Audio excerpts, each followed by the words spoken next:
Olá, boa tarde, pessoal. Meu nome é Silvia, sou professora de Direito e mestre e doutora em Direito Penal pela UERJ. É um prazer receber aqui o professor Rafael Davi. Opa, professora, tudo bem aí? Não, estou a ver como é que com este sistema de tela compartilhada a minha câmara fica fora de esquadria. Então eu vou tirar o compartilhamento da câmera. Não, mas pode ficar. Eu tenho que... A minha câmara é... Como é que funciona? Lá ver. Bom, se calhar de um jeito, como é que é? Assim. Desenquadrado. Desenquadrado. Não, eu também sou normalmente desenquadrado aí de convenção. Modéstia sua. Professor, muito obrigada por aceitar o convite. Tá? Sim. De última hora, principalmente pelo fuso horário, que nesse momento são 9h09 da noite. Aí em Portugal. Sim, mas podia ser pior. Eu já palestrei para o México a distância. Nos Estados Unidos até palestrei para a costa oeste, mas foi em termos presenciais. Mas aí no Brasil, até recentemente, para Campo Grande, tem mais um fuso de diferença. Uau. E também já duas vezes, para Rondônia. E a Rondônia também é ruim. Embora o pior de tudo foi mesmo foi aí ao lado, em São Paulo, em que, para mim, começava a palestra depois da 00:30. Mas era uma intervenção curta. E deu. Hoje nós não queremos torturá-lo, seguramente. Porque... Não, mas isso tudo bem, tudo bem. Isto aqui faz parte. Eu sou matutino. Há quem seja vespertino, há quem trabalhe de noite, eu sou mais matutino. Esta hora só tenho, em geral, sono. Porque também levo o dia todo trabalhando. Então, esta matéria de estudo, tive 2 pareceres para redigir, houve muita coisa que fazer hoje. Então o senhor está bem cansado já, né? Mas estamos pensando em reconhecimento facial no contexto da proteção de dados. Exatamente. Sim, que é uma matéria que é difícil de enquadrar, pelo menos difícil de enquadrar bem, a meu ver, dentro da lei brasileira. Aliás, sobretudo porque não há uma lei começando aqui quase com um soco direto ao estômago. Aqui temos que fazer uma primeira distinção básica e que encaixa, pensando em termos do ordenamento jurídico. Eu não sou propriamente de penal, eu ainda coleciono mestrados, questões de cibercrime e direito penal da informática, mas eu sou de segurança.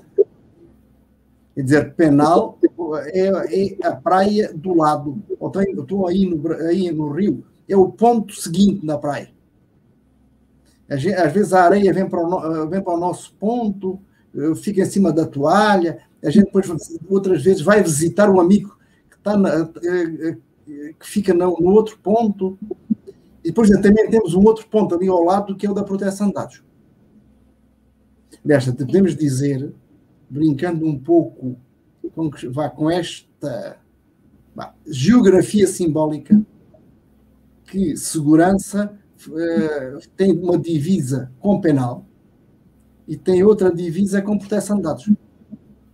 Então, nos unimos, fazemos uma entender que são matérias diferentes. E depois tem outra divisa com ciberdefesa. Ou seja, uma coisa é crime, outra coisa é defesa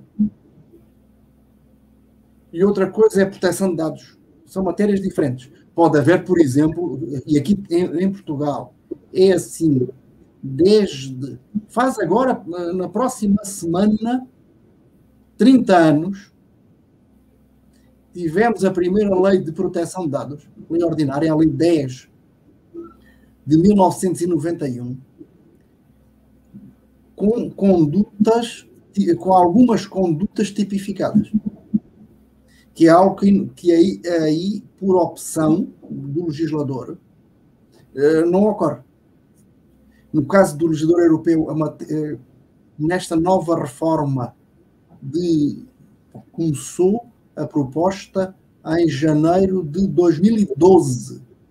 Só foi formalmente adotada a 27 de abril de 2016 e publicada a 4 de maio, Regulamento Geral de Proteção de Dados. Mas aqui há um artigo que permite, que é o artigo 84, que os Estados penalizem condutas relacionadas com a proteção de dados. A União Europeia não podia fazer. Fechamos já este assunto, não podia fazer por razões formais constitucionais. Quer dizer, uma matéria nova no direito da União Europeia foi a penal. Quer dizer, entrou no que é hoje o Tratado sobre o Funcionamento da União Europeia, no artigo 83.1, matérias penais, incluindo os crimes de alta tecnologia, estão lá, e a criminalidade organizada, ou envolvendo criança e vulneráveis, mas haver um regulamento e que ninguém se confunda, porque aprendemos todos que regulamento é um ato normativo que se enquadra na função administrativa. Um regulamento se destina à melhor execução de uma lei ou de um conjunto de leis. Quando falamos em regulamento da União Europeia, pensem que é uma super lei. Chama-se regulamento, porque já se chamava regulamento na antiga Comunidade Económica Europeia, quando Portugal e Espanha entraram no dia 1 de janeiro de 1986. Já se chamava em francês regulamento italiano, os ingleses e os irlandeses entraram em 73 e passou a chamar-se regulation, quer dizer, em castelhano, em espanhol ficou regulamento, e em português deu regulamento, por isso não tinha chance. Agora, pensem que é uma super lei, que é uma lei que quase não dá nenhuma margem aos Estados-membros para mexer, a não ser que o próprio regulamento expressamente o permita. E aqui o que é que acontece? Os Estados não queriam ficar sem margem em matéria penal. Daí que para matéria penal só diretiva. A diretiva promove uma aproximação, uma harmonização. A Sílvia estudou na Espanha. Agora, das duas, uma. Ou tinha diretiva sem uma uniformização das fontes, com sanção penal, ou tinha regulamento, mais geral, uma fonte nova, mas sem penal. Quer dizer, não, de outro jeito. Ou era uma coisa ou outra, não podia ter as duas. E a opção foi regulamento. Mas os Estados podem criminalizar. Mas estamos aqui pensando na questão do videomonitoramento. Vocês pensam, é bom quem nos está ouvindo entender que uma câmara é um sensor, que é um sensor óptico. E o importante é saber quem é que está olhando. Se é um policial, se é um funcionário de uma portaria de um prédio, se é um segurança de um shopping, com a cabeça dele. Teríamos assim uma questão de reconhecimento facial por memória humana. Com a memória dele. Pensem, comum. A professora Sílvia está no Rio. Provavelmente no seu prédio tem portaria. Eu moro em casa. Diga? Eu moro em uma casa. Tem isso, ou será uma privilegiada ou uma coitada, mas pronto. Mas, pronto, mas pensemos no que é mais comum, prédio. Está lá uma câmara. Quem está na portaria olha na câmara, olha e vê se é um dos condóminos. Ou até já sabe que aquela moça é a namorada do filho do condómino do sexto direito. Já aprendeu. Estive lá com o rapaz, aqui, apresenta aqui, e já nem faz perguntas nem nada. Olha, lembra, memória dele. E quanto muito, se houver alguma coisa, sei lá, se a mãe do rapaz aparece degolada,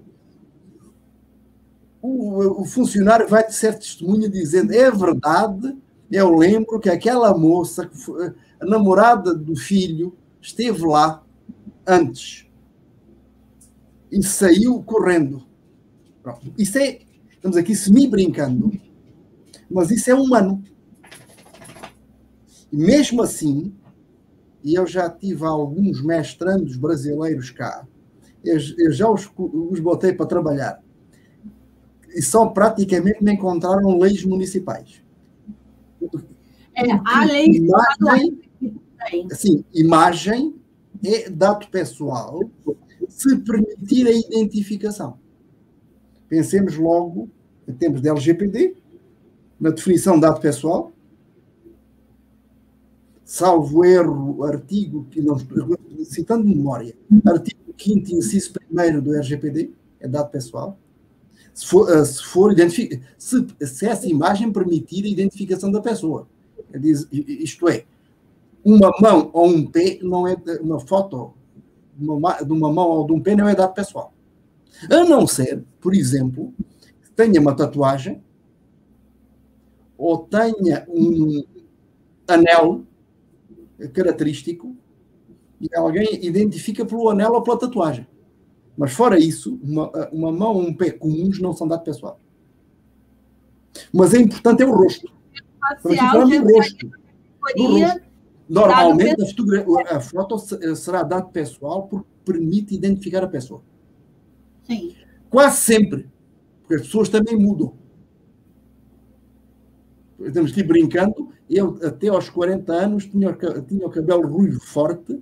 Depois aquela maldição do ruivo ficou cinza. É quase de repente. E agora com a pandemia, com a máscara, fica bem mais difícil. Mas aqui estamos no videomonitoramento. E fazia falta, agora sobretudo depois da LGPD, que houvesse fundamento para videomonitoramento. É claro que podem sempre aplicar os princípios do artigo 6º do LGPD. Eu me recordo que você teceu alguns comentários sobre a análise principiológica, o uso de princípios. Sim, mas dizer assim de forma assim meio crua, aliás, há aí o mito no Brasil dos portugueses serem grossos. Os portugueses não são grossos, os portugueses não enrolam. E se tiver contacto, por exemplo, com o holandês diz tudo na cara, não quer saber se essa pessoa se machucou a pessoa ou não. O português está assim a meio caminho entre o holandês e o brasileiro. Não, mas dizer é que a LGPD e a professora Silvia ficou chocada. Dizendo é que se pensarmos só no articulado, a LGPD é uma lei com muito poucas garantias para os titulares dos dados.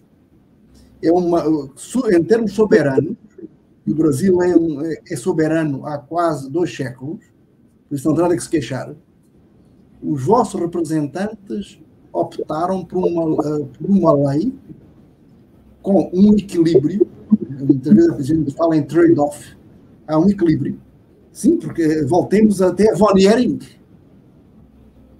Von Ehring, pensar a função e pensar depois em Philip Heck, questão dos interesses, ou se quiser depois em valores, mas houve uma avaliação e o vosso legislador optou por dar mais força ao controlador que ao titular dos dados. Mas nisso é uma opção legítima, perfeitamente. É diferente da opção do legislador europeu. É por isso que não faz sentido nenhum dizer que o LGPD é a continuação da lei europeia. É uma versão... Olha, Sra. Silvia, os espanhóis dizem com uma graça que é descafeinal, assim com um sotaque assim, descafeinal. Que é como café descafeinado, sem cafeína.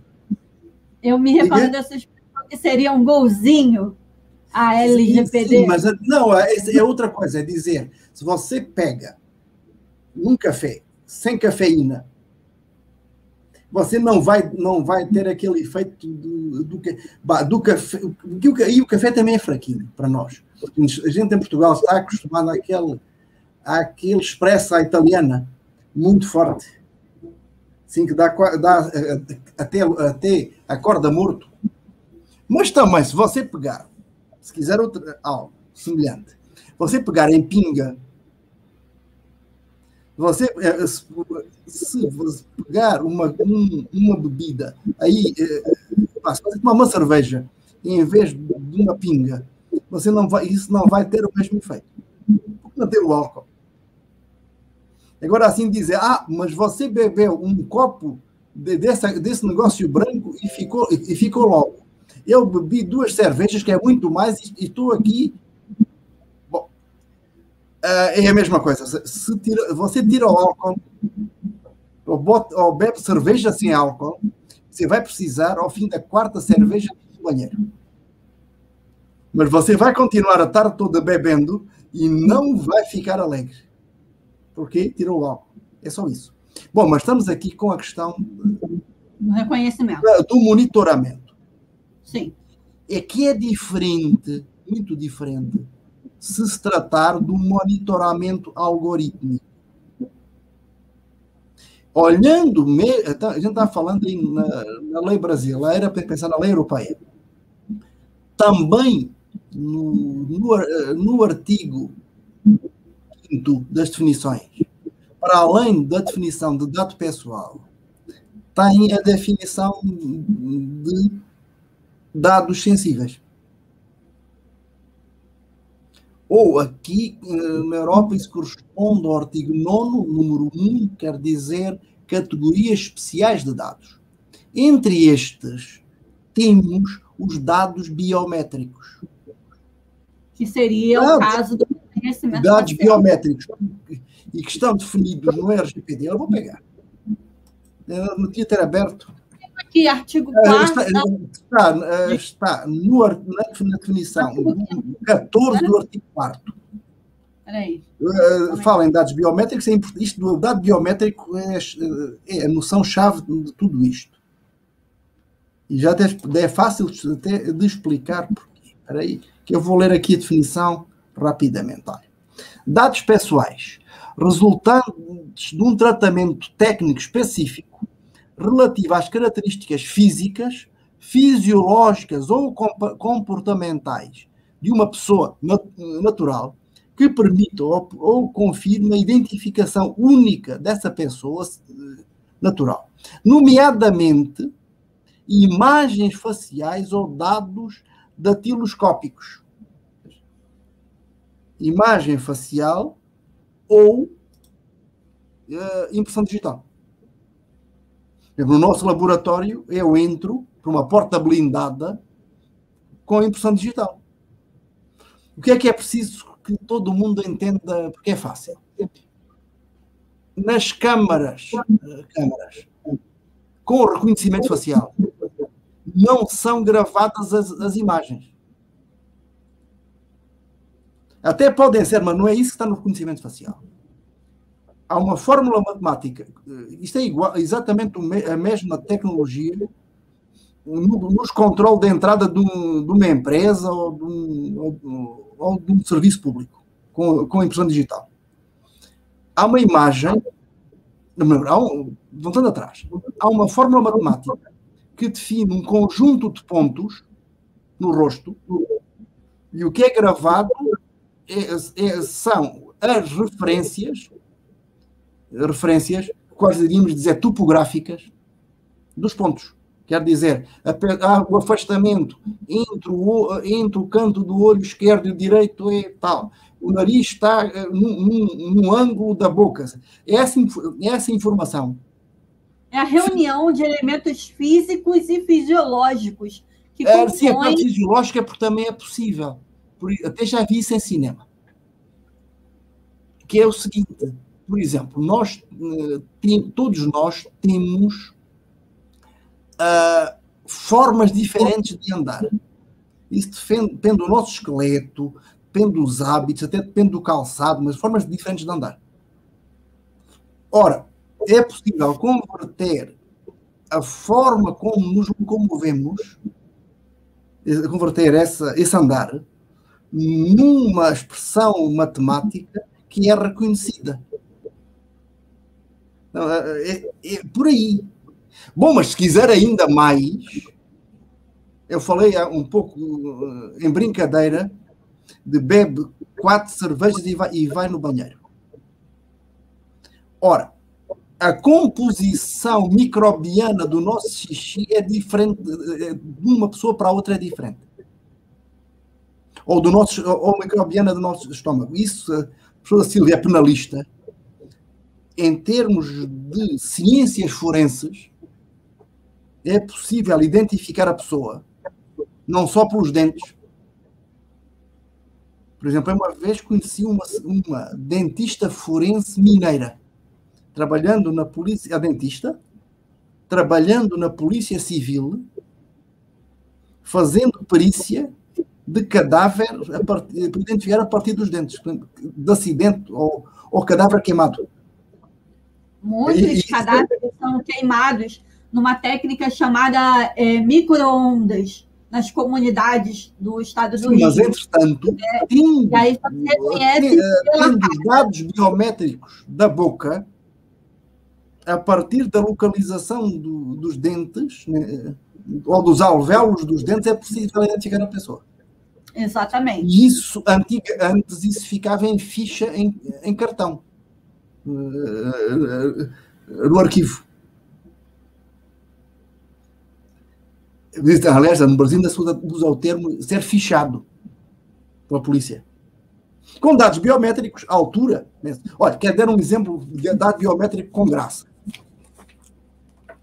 Há uns anos, 10 anos, eu ainda não tinha passaporte biométrico.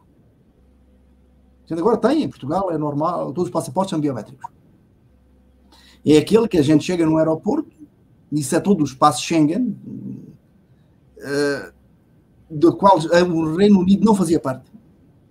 Nunca chegaram a estar em Schengen, embora, por exemplo, eu já estive na Islândia e aqui na Schengen não tem passaporte, não precisa quase nada. A gente chega, põe os pés onde está o local, o marcado, põe um sensor, tem uma câmara que vê e confere se os meus dados, da altura, de rosto, conferem com os dados que estão no passaporte. Há um tempo que eu não vou ao território da União Europeia, a Espanha. Mas eu me recordo que eu precisava inserir a minha digital. Sim. Mudou? Não, mas isso é mais... se estiver no sistema, nem é preciso. Até podemos falar mais coisas disso. Mas o que é que acontece comigo em Londres? Eles, à entrada, mediram-me e pesaram-me. Porque eu não tinha passaporte na altura biométrica, há 10, 11 anos. Quando venho embora, foram medir e pesar de novo. Digo assim, eu faço um comentário na brincadeira que o policial nem gostou. Eu dizer, olha, eu até comi bem, acho que até engordei, mas não cresci. Um momento que minha câmera... Tem que trocar aí de porta USB. Bom, mas estava dizendo que eu não cresci. Qual era o problema deles? e que tem a ver com reconhecimento humano. É que fizeram capacitação para os funcionários, para os policiais, mas eles não conseguiam distinguir pela foto um chinês. Nós somos. Isso é um problema que acontece hoje com os computadores, porque eles aprendem com a gente. Um policial olhava para um passaporte de um homem chinês, olhava para a foto, olhava para a cara e não conseguia identificar se era ou não era. E o que é que acontecia? Tráfico de pessoas. Entravam vários, um saía, levava os passaportes dos outros e trazia mais. Tanto que eles começaram a pesar e medir todos. Porque a coincidir passaporte, foto parecida, mais peso, mais altura, tornava improvável. Agora, aqui o problema, e nós fomos conversando antes, esses dados ficam numa base. Isso pode ser inócuo. Por exemplo, neste momento, e este é um exemplo dado num documento do Comitê Europeu para a Proteção de Dados, o CEPD. O CEPD é um órgão essencialmente consultivo que reúne um representante de cada autoridade nacional de proteção de dados, mais a autoridade europeia da proteção de dados. A autoridade europeia trata da proteção de dados das próprias instituições europeias, da Comissão, do Parlamento, mas depois das agências todas. E há umas orientações de 10 de julho, que eu fui agora rever, de 2019, a propósito de videomonitoramento e de videomonitoramento biométrico. Porque a máquina só conhece a partir do biométrico, não conhece a imagem, conhece a partir da expressão matemática. E o que é que eles davam como exemplo com graça? Cadeia hoteleira, com o acordo do cliente, isso temos aqui temos consentimento explícito prévio para dar tratamento VIP àquele cliente. A câmara na portaria do hotel identifica, controla todo o mundo por razões de segurança, mas quando identifica um VIP, avisa logo a recepção para ir um funcionário logo, imediatamente, dar assistência. Quer dizer, eles pedem a funcionário VIP, a cliente VIP, se concorda de ter um tratamento especial e depois aquilo tudo para entrar no quarto nem precisa de chave, nem sequer uma chave em cartão com fita magnética. A câmara de controle sabe quem ele é, abre a porta do quarto, acende a luz, põe a temperatura que ele gosta, o televisor já está no canal que ele gosta, ou canal nenhum. Aparentemente, o professor está pintando um cenário ideal. Não estou a pensar no algo que já existe. Uma outra possibilidade, sim. Outra possibilidade olhem, que companhias aéreas começaram antes da pandemia e durante a fazer testes designadamente no aeroporto de Palma de Maiorca, que eu passei lá muitas vezes por projetos de pesquisa lá na Universidade das Baleares, mas é que eles têm, mas isso comigo não funcionou, porque aliás nem eu alinharia.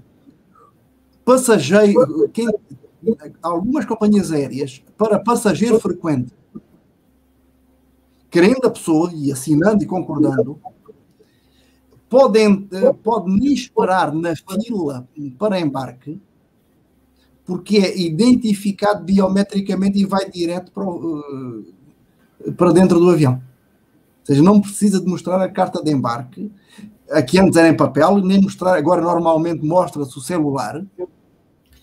Depois mandam a carta de embarque por e-mail ou em app, a gente mostra.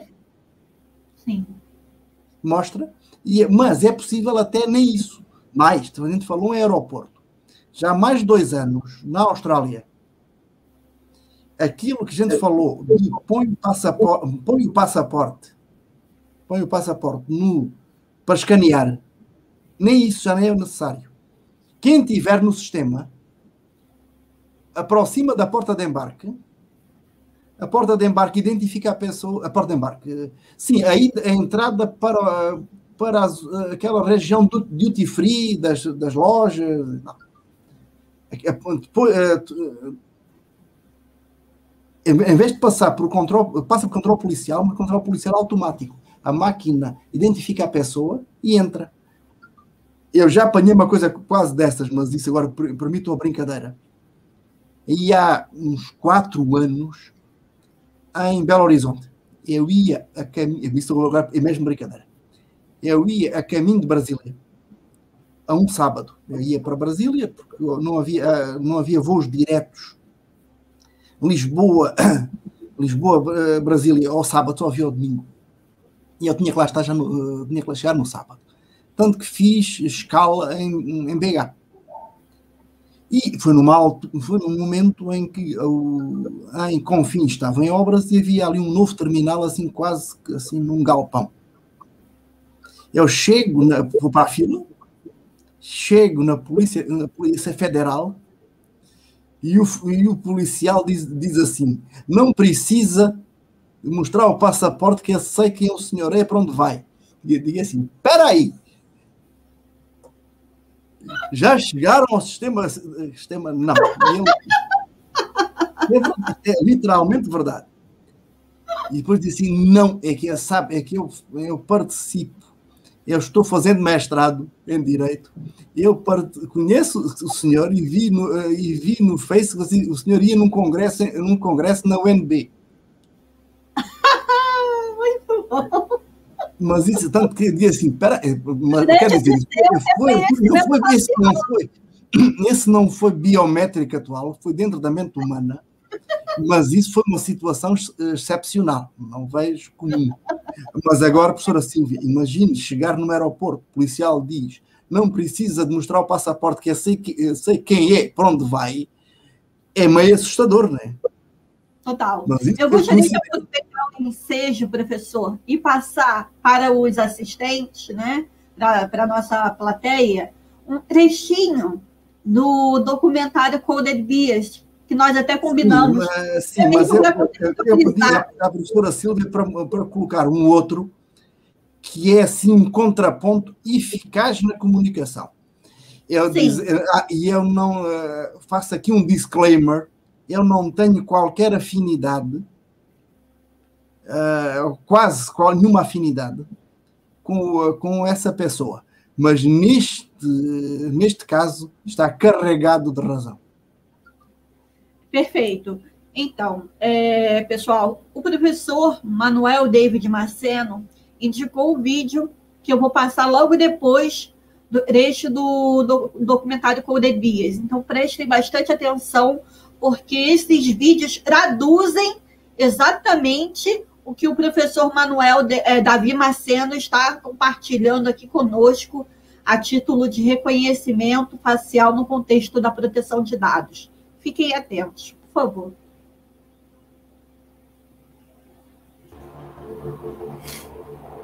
There's this thing called the social credit score in China. They're sort of explicitly saying, here's the deal, citizens of China. We're tracking you. You have a social credit score. Whatever you say about the Communist Party will affect your score. Also, by the way, it will affect your friends and your family's scores. And it's explicit. The government is building this is basically saying, you should know you're being tracked and you should behave accordingly. It's like algorithmic obedience training.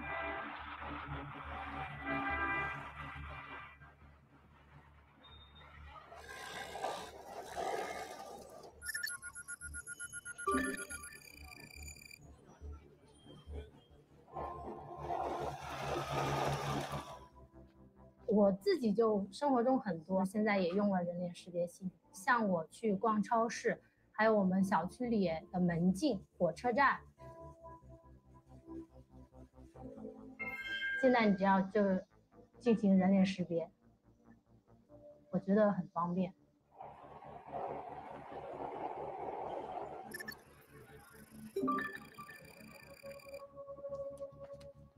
这样整个社会的一个信用机制，我是觉得提高整体人的素质吧。今天坐高铁的时候，然后高铁上就一直在广播说，失信人员他会被限制坐高铁或者是飞机啊这些交通工具。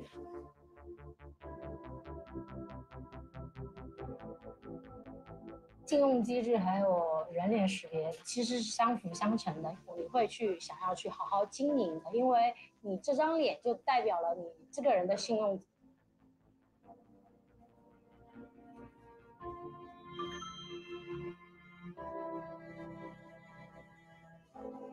如果说我去打算交一个新朋友，他的信用度很高，我会更愿意去相信这个朋友。现在我们就可以直接根据这个人的信用分选择相信他，不凭任何我自己的感觉去猜想你这个人，这省去了我去了解这个人。我觉得这点蛮好的。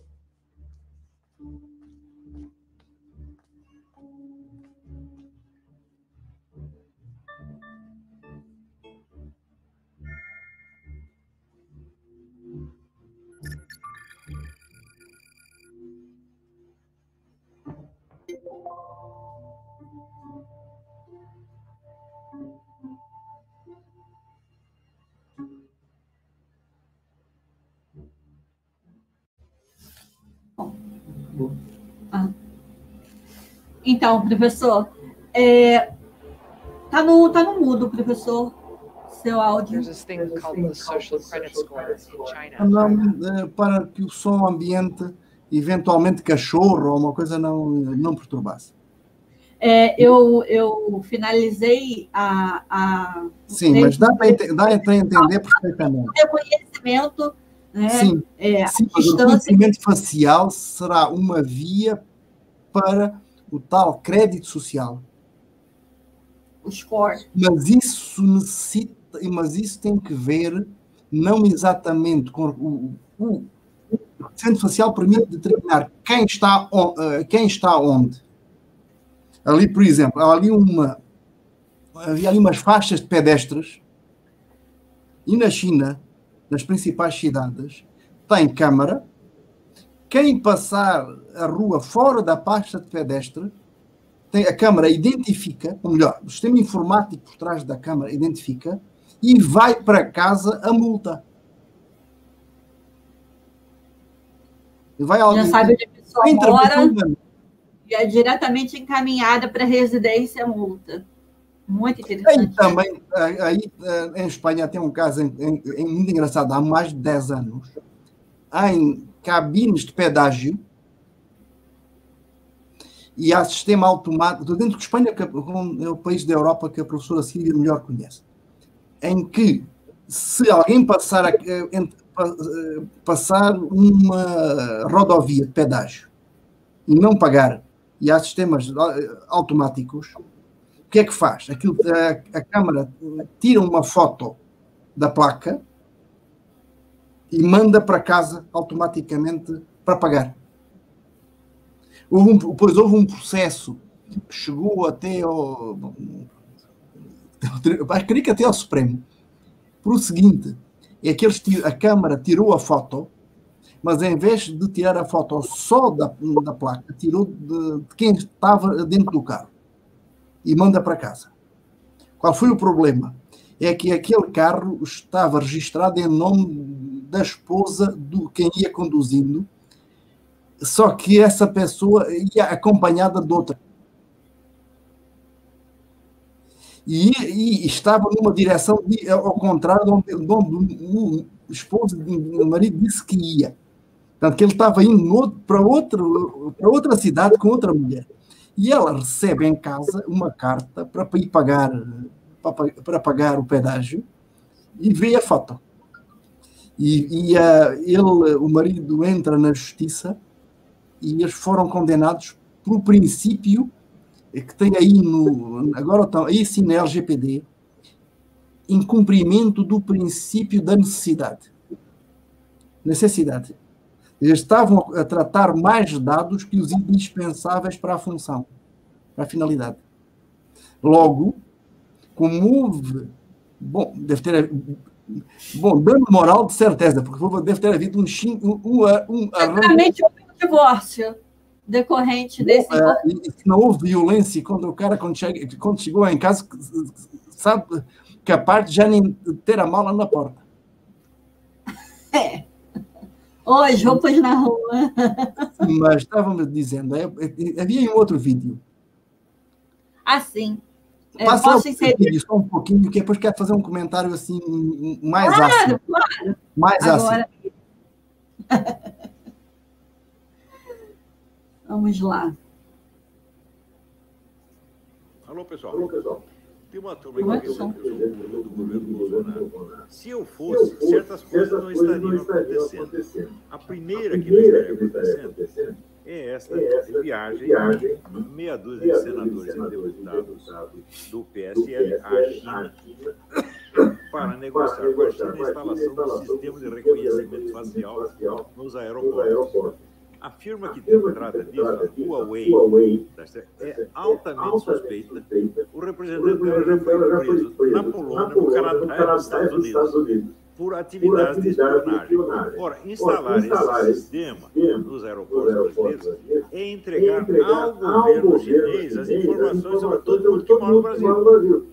Inclusive, especialmente, alguns refugiados chineses que estejam aí. A partir da hora que esse negócio for instalado, esses refugiados chineses podem se considerar mortos. Né? Então, estes deputados, eu vou até ler o nome de alguns aqui, esses camaradas não sabem absolutamente. Eu digo, o problema do Brasil é a ignorância, é o analfabetismo funcional, é a presunção dos semi-analfabetos. E está aqui os semi-analfabetos.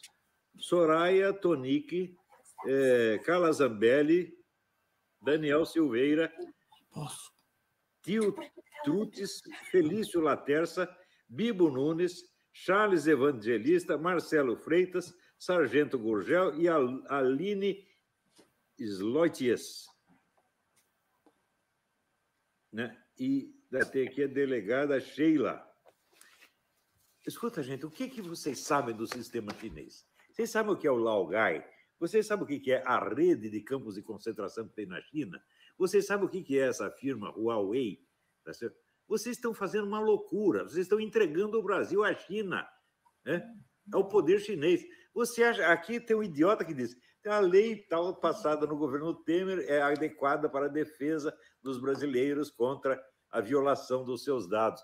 Você acha que uma leizinha brasileira vai controlar o sistema de informação chinês? Vocês são idiotas, meu Deus do céu. Vocês têm ideia da extensão da tecnologia chinesa de controle comportamental? Vocês não estudaram nada disso e nem querem estudar. Estão achando lindo porque foram convidados para ir para a China. Esse é um bando de caipira, inclusive você, Carla Zambelli. Nunca vou te perdoar isso aí. Já te ajudei muito, já te apoiei muito. Se você não sair desse negócio, eu não falo mais com você. Tá? Aqueles que têm alguma consciência que estão metidos no meio disso, vê se acorda, gente. Hein? Agora, também pergunto, cadê o executivo? O executivo vai deixar esses caras irem para lá para entregar o Brasil ao poder chinês desta maneira? Por que vocês não estudam esse caso? Por que foi preso o agente dessa firma na Polônia, no Canadá, nos Estados Unidos? O que aconteceu? Não vão nem investigar, não estão sabendo de nada. Pega uma porcaria de uma leizinha do governo Temer e acha que isso vai nos defender contra o maior sistema de informação que tem no mundo. Vocês são uns palhaços mesmo. A segunda coisa que não estaria acontecendo... Bom, é a vida... professora Silvia, já pode terminar, porque depois muda de assunto. Está na cara Bom, que a mídia brasileira... Bem, independentemente de todos os contextos políticos, não, culturais, não interessa, eu posso dizer, até Olavo de Carvalho entendeu. E a leizinha do governo Temer é LGPD. Infelizmente. Isto é, até Olavo de Carvalho falou na LGPD. E o problema, não, estava a gente falando, não é exatamente a questão do reconhecimento. Isso é só a pontinha. A questão essencial aqui é o perfilamento, o profiling, que é o profiling que dá também o tal crédito social. Se me permite, professor, uma indagação. Eu gostaria muito de saber a sua opinião acerca da lacuna legislativa em relação ao tratamento de dados pessoais para fins de segurança, investigação e persecução penal. Uma falha nessa questão do reconhecimento facial, na regulação, de certa forma, essa sim, mas aí isso é de novo um problema vosso. Quer dizer, no tratamento de dados, agora temos que separar as coisas. No mesmo dia em que foi publicado o Regulamento Europeu, sai uma diretiva sobre o tratamento de dados no sistema penal. Sim. Sim. Em que pensar não dá para na investigação penal avisar previamente que o homem está sendo investigado. Não dá para pedir o esquecimento para apagar do processo. Ou seja, isto teve que ser adaptado. Portanto, que há uma diretiva também aprovada a 27 de abril de 2016 e publicada a 4 de maio. Que isso em Portugal veio dar lugar, numa diretiva, à Lei 59 de 2019, de 8 de agosto. É fácil, 8/8, por isso fica fácil de recordar. Mas, diferente disso, é haver lei, e aqui em Portugal há uma atual com as modificações, é a Lei 1 de 2005 sobre videomonitoramento.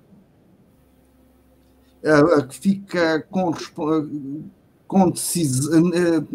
Costuma estar assim: a iniciativa seria da polícia ou do prefeito. A Autoridade de Proteção de Dados dá parecer, e em função do parecer,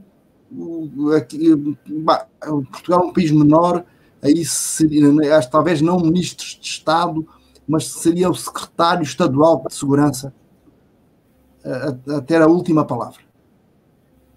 Mas tem que haver fundamento objetivo para colocar câmara no espaço público. Já foi tentado, foi proposto e foi até risível que numa cidade do Algarve, uma cidade muito turística, que é Portimão, numa das praias mais concorridas, é da Praia da Rocha, queriam colocar câmaras de videomonitoramento biométrico. E a Autoridade de Proteção de Dados, que em Portugal chama CNPD, Comissão Nacional de Proteção de Dados, falou que isso... Como é que vocês garantem a manutenção de um banco de dados de quem? De quem vai na praia? Como é que uma polícia... seria a polícia... Essa é a Polícia Nacional, mas naquele município como é que faz? Como é que faz o compartilhamento? Quer dizer, isso nunca chegou a avançar. Aqui não temos. Mas aí vocês têm um problema muito maior. É que tem toda a estrutura... Está montada toda a estrutura para um sistema de monitoramento algorítmico. Em lei. Ou melhor, isso começou no governo Temer.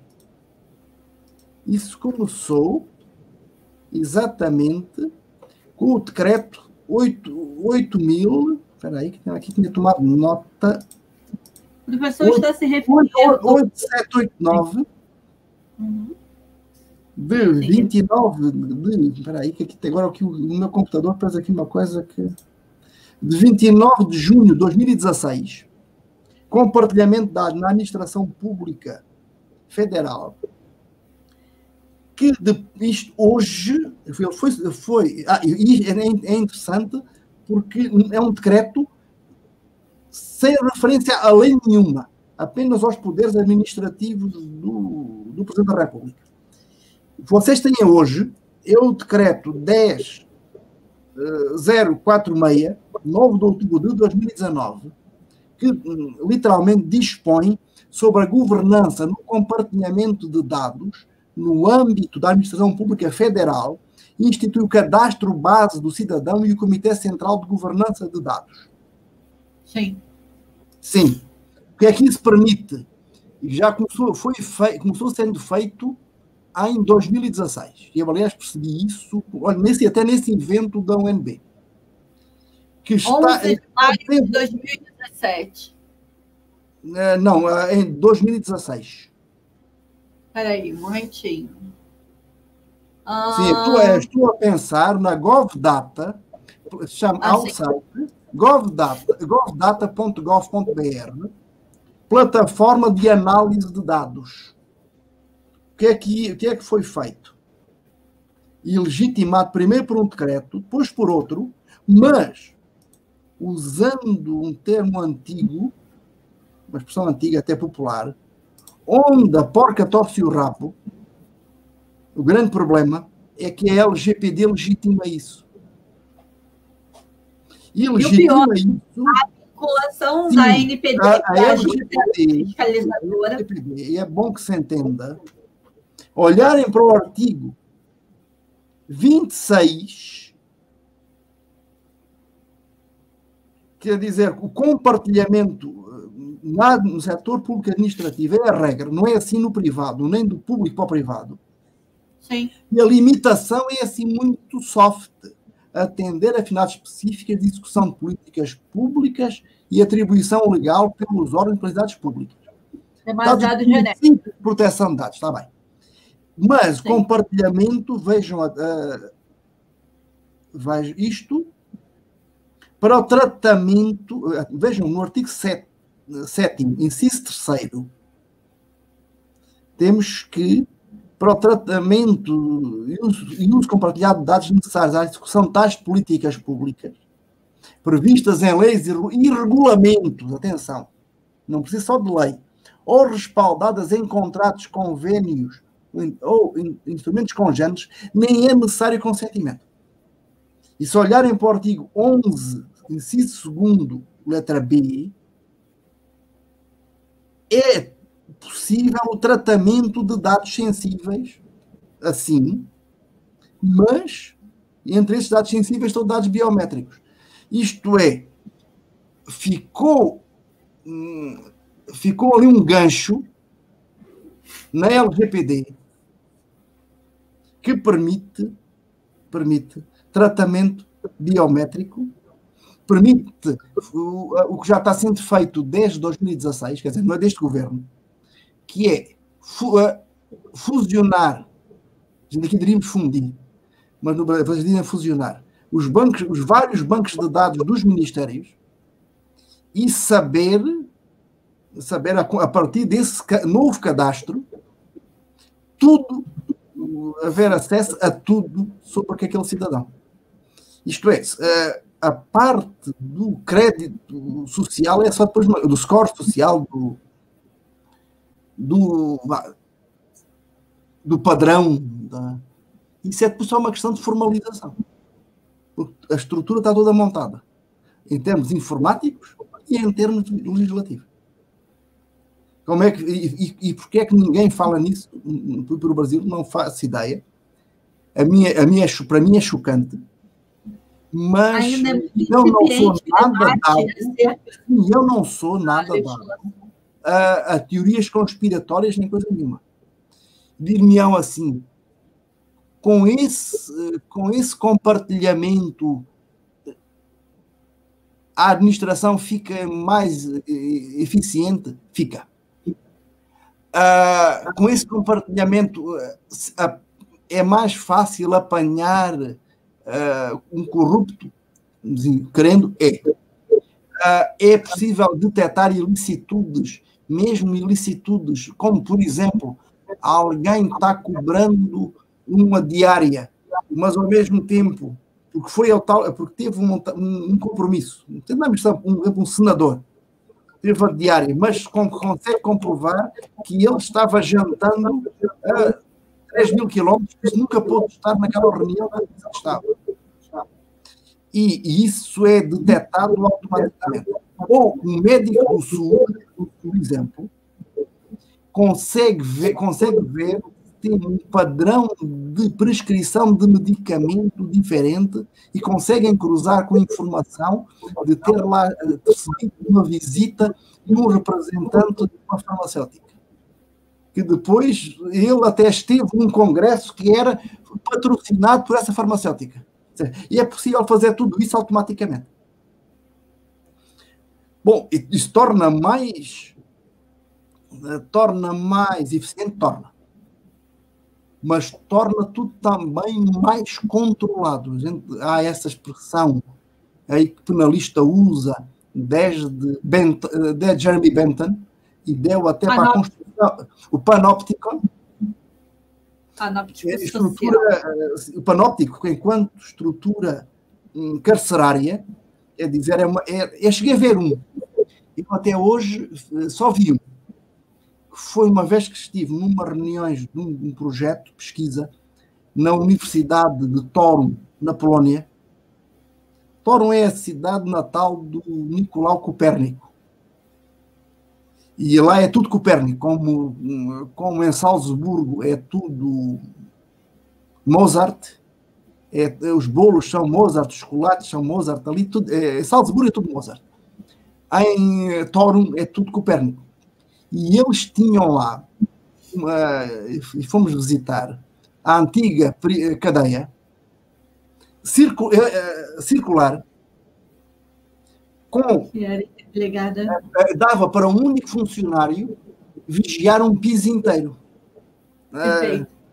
Isso é o modelo no século XVIII, do Jeremy Bentham, também penalista. Agora, o que acontece é terem aí montado, e alguém bolou isso, não há nada disso espontâneo, um sistema que permite monitorar não só em tempo real, o que cada brasileiro está fazendo, o que é muito facilitado pelo CPF, que é preciso para tudo, mas também permite outra coisa, que é prever o comportamento. São as chamadas analíticas preditivas. Através do CPF, você consegue captar os gostos, consegue captar onde a pessoa... Não, é que a partir do comportamento saber que naquele domingo, àquela hora, tal pessoa muito provavelmente está tomando um café naquele bar. Exato. Ou está naquele ponto da praia. E em qual é a localização. E quem precisa de ter um sistema de localização por metadados do celular ou GPS, saber onde é que a pessoa está. Isso também consegue. Mas nem precisa disso. Só pelos hábitos. E isso há problema, porque isso foi desenvolvido pela publicidade e propaganda, mas pode ser usado politicamente. E já foi usado politicamente. Naquela questão da primeira eleição, e desculpa, começa a um pouquinho cansado, mas naquela primeira eleição do Trump, sim, a Cambridge Analytica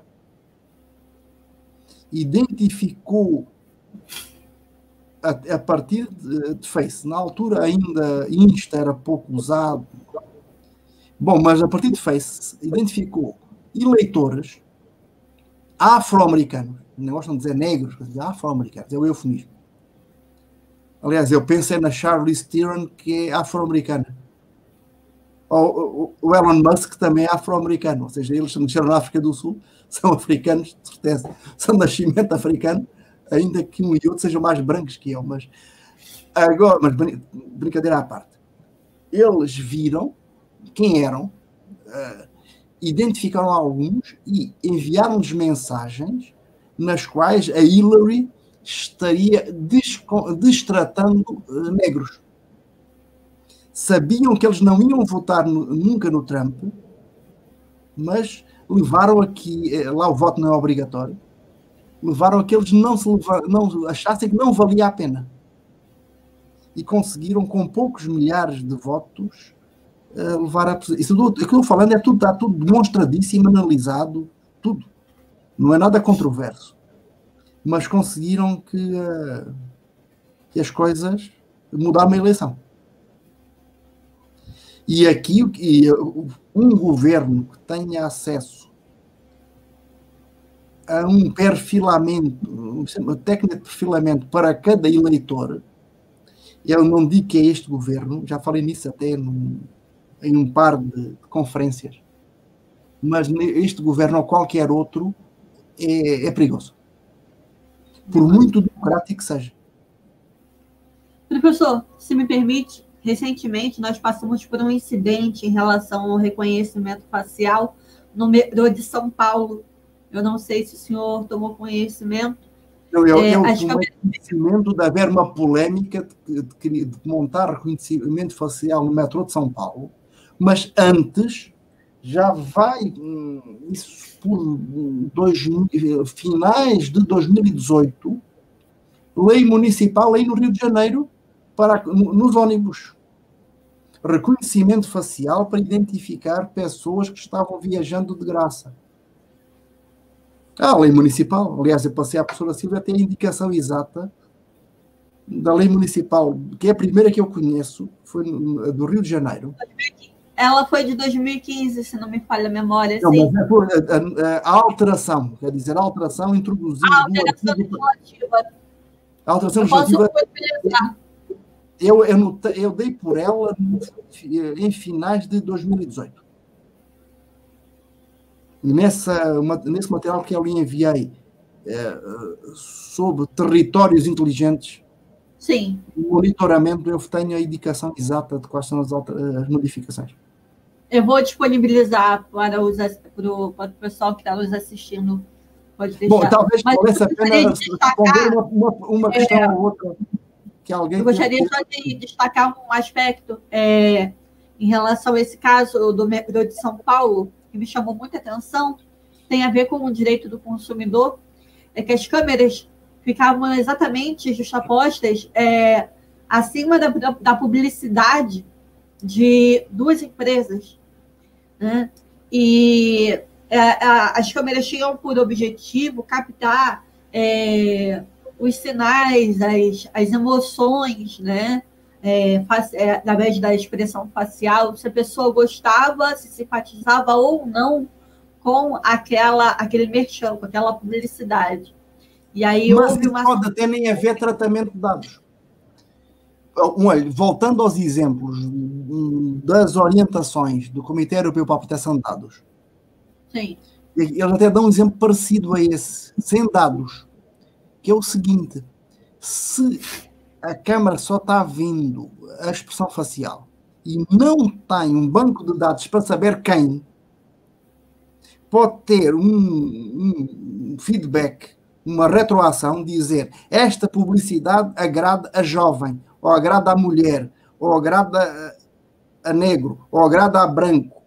É dizer, se identificar...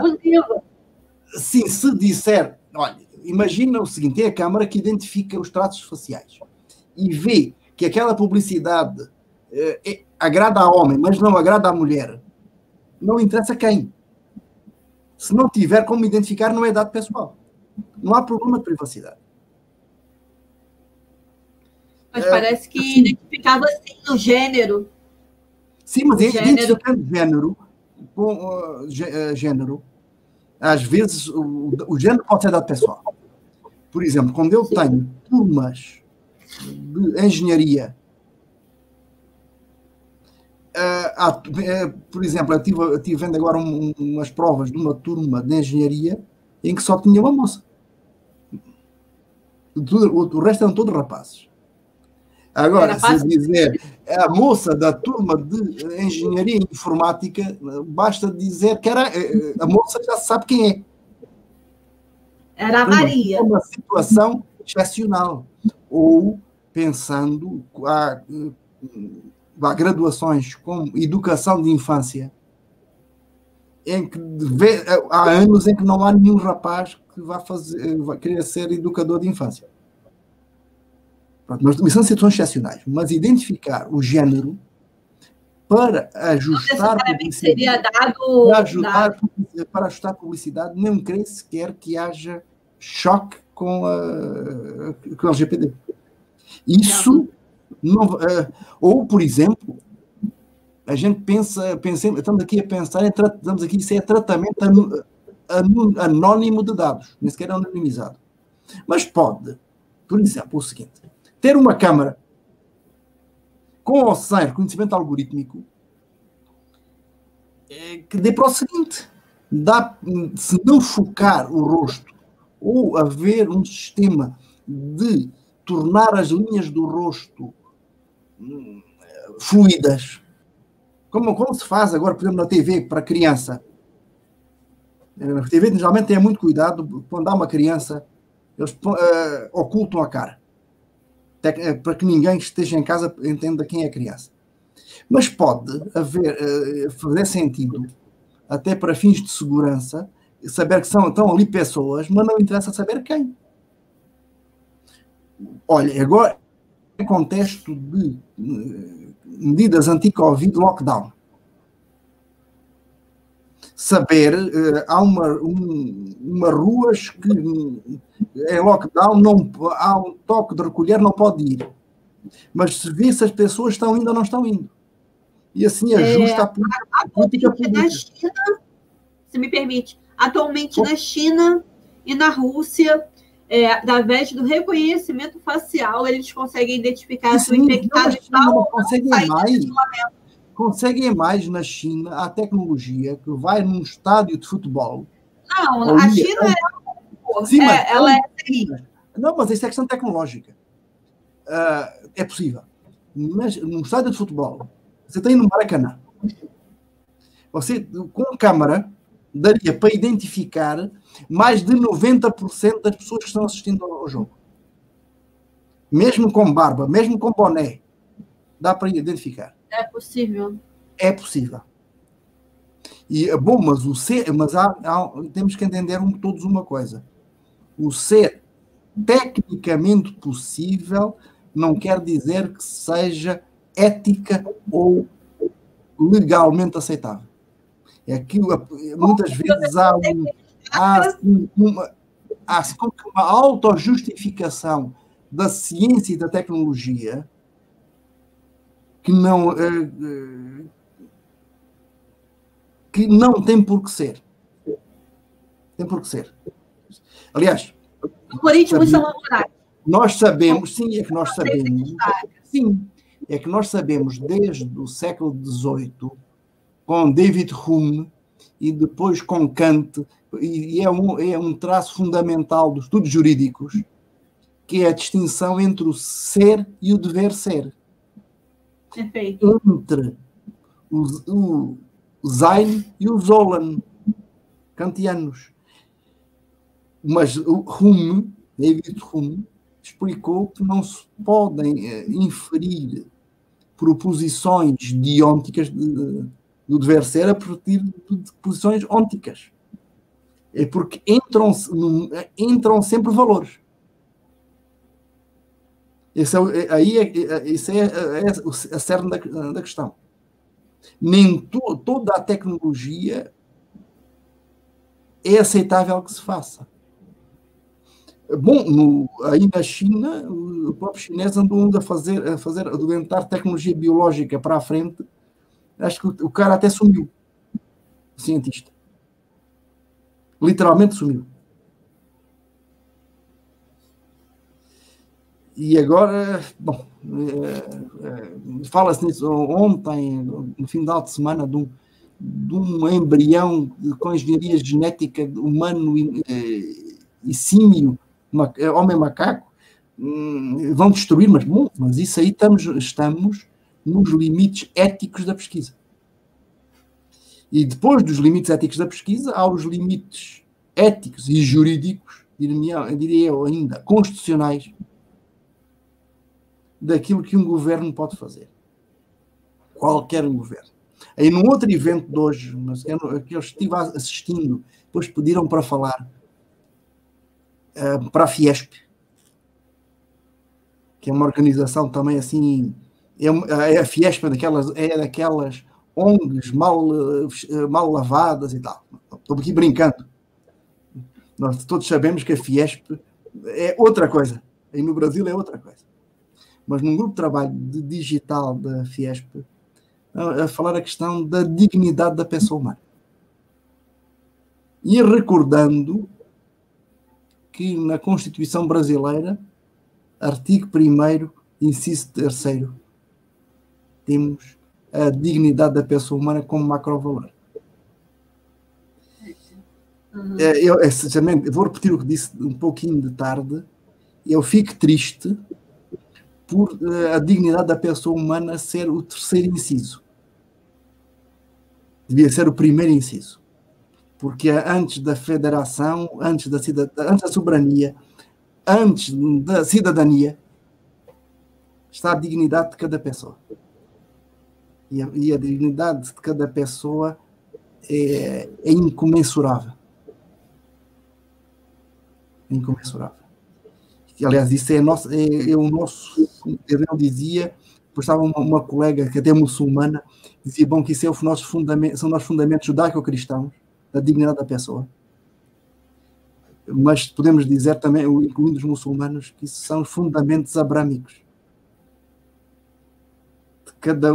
da dignidade intrínseca de cada um de nós. E o direito, eu não sou justnaturalista, mas o direito só faz sentido se preservar a dignidade de cada um. Porque também nenhum é mais que o outro. Aliás, a ideia, isso pronto, também é em grande parte, isso, independentemente da fé que se tenha ou não se tenha, quando Cristo diz todos somos irmãos, quer dizer, nenhum é mais que outro. Todos somos iguais. E o Islão ainda vai mais longe. No Islão, todos são enterrados, enrolados num lençol. Quer o pedinte, quer o rei. Porque todos são iguais perante Deus. E isso significa que ninguém pode desprezar o outro. Porque o outro é um ser igual. Acredita ou não que o outro foi feito à imagem de Deus. Quem for crente, quem tiver fé, poderá pensar que menosprezar o outro é menosprezar o Criador. Pronto, mas isso já é uma outra conversa. E até, quer dizer, agora acabamos, se permite, dizendo que a tecnologia tem que ser controlada pela ética, tem que ser controlada pelo direito, porque a tecnologia não pode ser um instrumento para a vilificação do homem. Segregações. Para que a dignidade intrínseca de cada pessoa não seja respeitada. Talvez seja assim. Se eu pudesse resumir a sua apresentação, professor, e eu agradeço imensamente. Além de ser compartilhado os seus posicionamentos, eu sou uma verdadeira admiradora de todo o seu estudo. Mais de 20 anos de carreira, né, professor? 30. Eu leciono. Nós estamos engatinhando saí da Faculdade de Direito do Estado de Lisboa com aulas práticas de filosofia do direito. E agora tem uma coisa muito. Depois há coisas assim engraçadas. Já tive um ex-aluno meu que foi juiz da Corte Europeia dos Direitos Humanos. Uau! Eu leciono desde 89. Então, eu gostaria muito de agradecer a participação do professor. Há mais de 20 anos de proteção de dados, mas isso é outra coisa. Eu gostaria de saber se eu poderia abrir para algumas perguntas, caso alguém deseje, ou avançar da hora, não lhe permite. Não, acho que uma ou duas, tudo bem. A gente aqui tem mais uns 8 minutos para ser aqui 10h30 da noite. Ah, perfeito. Eu tenho daqui a pouco um evento um tanto, enfim, triste para assistir daqui a pouco via Zoom. Então, eu primeiramente gostaria de agradecer ao professor pela participação, ainda que pelo avançar da hora no fuso horário de Portugal, e gostaria de indagar se a assistência tem alguma pergunta a fazer ao professor acerca da temática na nossa live de hoje. Por favor, podem se manifestar aqui no chat.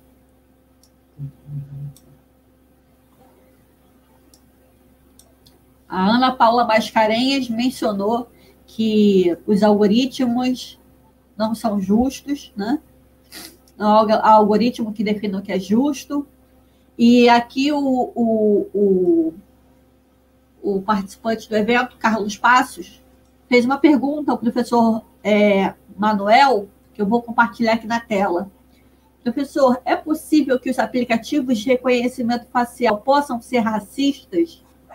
Não, aqui a resposta é a mesma para as duas. Os programas de computador, os casos, tais algoritmos. O algoritmo é uma formulação matemática que depois dá lugar ao código-fonte e depois ao código-objeto. Mas eles são completamente amorais. Não são imorais, não. Depende da programação que tiverem. Mas também há um problema aqui. É que se pensarmos hoje em contexto de inteligência artificial e aprendizado máquina, e já agora, na semana passada, saiu a estratégia brasileira para a inteligência artificial. Eu vou falar isso um pouquinho no Congresso, porque eu fiquei estarrecido, literalmente estarrecido. Eu não vou dizer nada de novo, muitos brasileiros já o escreveram, por o tempo que é que levou a fazer uma coisa que parece um trabalho escolar. Mas, e o custou, mas estava dizendo, aprendizado máquina, ele vai reproduzir o que está. Ele vai reproduzir o que está. Quer dizer, para a máquina não há valores, não há diferença entre o ser e o dever ser. Eu estou lembrando aqui, antes do Natal, eu dei uma entrevista à professora Ione Frediani, da PUC São Paulo, para a Academia Brasileira de Direito do Trabalho, a propósito de inteligência artificial em contexto laboral. Dizer o seguinte, uma grande empresa, que não vou dizer o nome, isso todo mundo sabe, mas ainda me processo, que eu segui, empresa de informática. Eu brinquei há pouco dizendo turma de engenharia informática normalmente tem poucas moças. Bom, mas uma empresa o que é que faz? Eles recebem literalmente milhares de currícula por dia. Tinha muitos funcionários só para fazer a triagem dos currícula. Puseram um programa informático. Como é que fizeram? Colocaram lá dentro os currícula dos funcionários que já tinham. Todos. Aquilo já estava sistematizado e a máquina, em segundos, leu tudo. E estabeleceu padrões. O que é que a máquina inferiu? Muito poucas mulheres.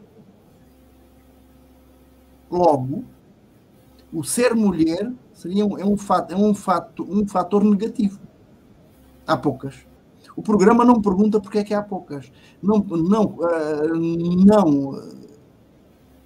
pensa que é necessária uma ação afirmativa. Inclusive é porque uma boa parte dos clientes também são mulheres e querem ter... Não, a máquina não pensa isso. Diz, há poucas mulheres. Logo, ser mulher é um handicap. O que eles deram conta? Que filtrando pela máquina, praticamente não havia mulheres selecionadas. Ficavam logo excluídas à partida. Porquê? Por serem mulheres. Ouçam, uma das primeiras vezes que estive no Brasil, estive a convite do SENAC, numa altura em que eu trabalhava em questões até de direito e turismo. Depois até já andei publicando sobre territórios turísticos inteligentes, sobre negociação inteligente de contratos turísticos, já andei publicando isso até em alguns países. Coisas engraçadas. Mas eu tive uma semana também lecionei no SENAC em Águas de São Pedro, onde era o antigo cassino, arredores de Sorocaba. Bem, durante uma semana, eu estava hospedado no grande hotel, eu só vi uma família de negros, que estava sempre lotado, aqui não havia nenhum, aqui não dizia que estava vedado a negros. Mas um computador iria inferir que negro não era bem-vindo. Seguramente. O problema grande aí, e como até o meu amigo Gessé Sousa explica, é que mantiveram, em parte, uma lógica escravocrata. E é que sem a tal cordialidade, a qualidade do Freire. É que na verdade, o da Senzala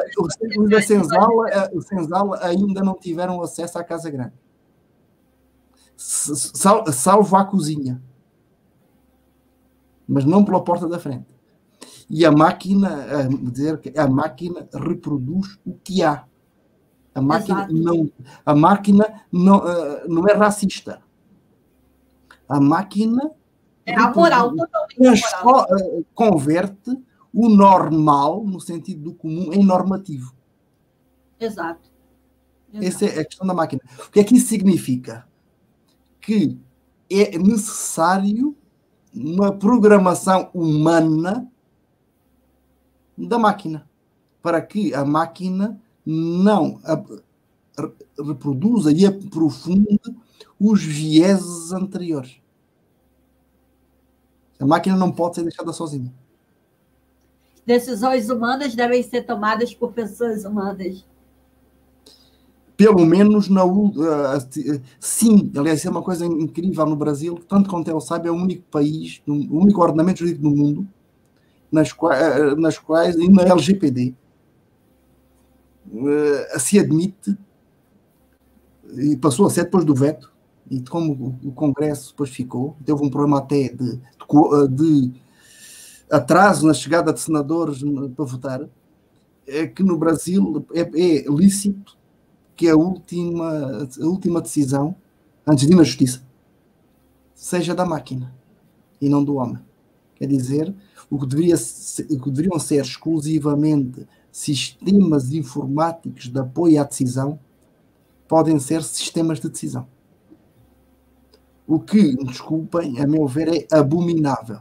Quer dizer, como é que homens aceitam que a sua vida seja condicionada por decisões de máquinas?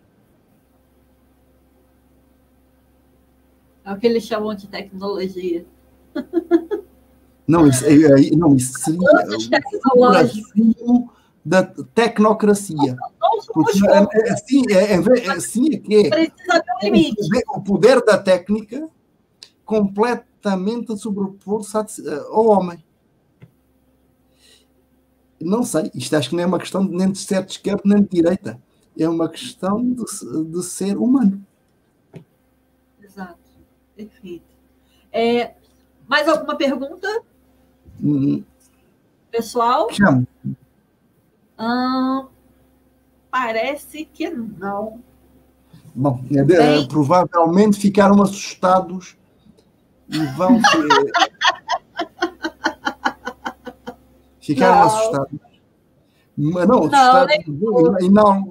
Eu aí numa outra conversa eu falei uma coisa assim meio zoando, que a vossa maior esperança está na incompetência. No que toca à liberdade. Eu sei que isto que eu acabei de dizer é terrível num contexto de Covid.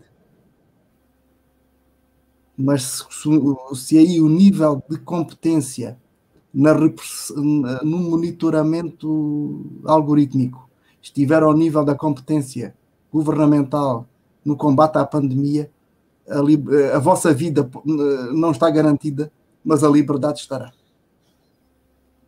Desculpem este extremo cinismo. Professor, foi uma honra ouvi-lo. Sempre é um momento extremamente agradável ler seus apontamentos e ouvi-lo, principalmente, ainda que seja pela câmera, né? Um dia eu pretendo conhecê-lo pessoalmente, né, e, quiçá, participar presencialmente de alguma das suas aulas. Muito obrigada por você disponibilizar hoje. Então, muito boa noite. Boa noite, professor. E eu agradeço a todos que tenham participado também do nosso debate, com comentários, né, ou presencialmente aí das telinhas. Um abraço, tchau, tchau.